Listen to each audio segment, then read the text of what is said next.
President Joe Biden has lifted some restrictions blocking Ukraine from using U.S.-supplied weapons for striking deeper into Russian territory.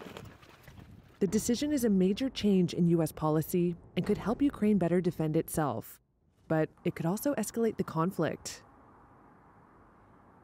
Biden's decision to authorize long-range strikes could help defend Ukraine's foothold in Russia's Kursk region, which it seized as potential leverage in future war talks. Long-range strikes would also allow Ukraine to target Russian military air bases.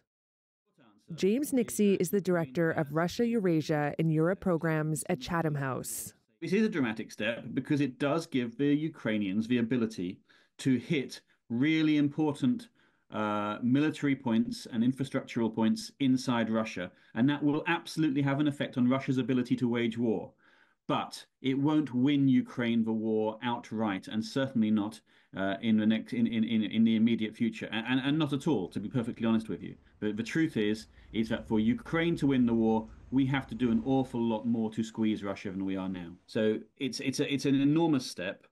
The Ukrainians are hugely relieved, but it's not a game changer as far as the war is concerned.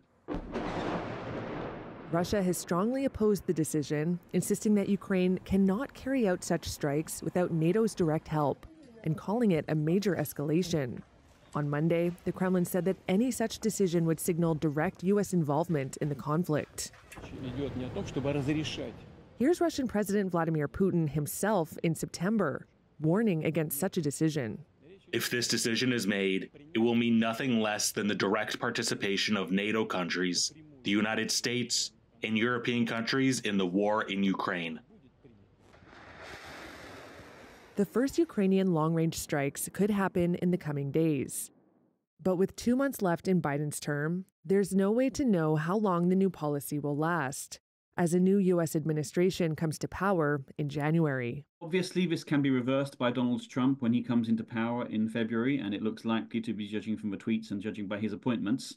So there is the understanding that Ukraine needs to do all that it can between now and January, mid-January, in order to get itself into that best possible position, because it might well be more handicapped than it ever has been before come 20th January.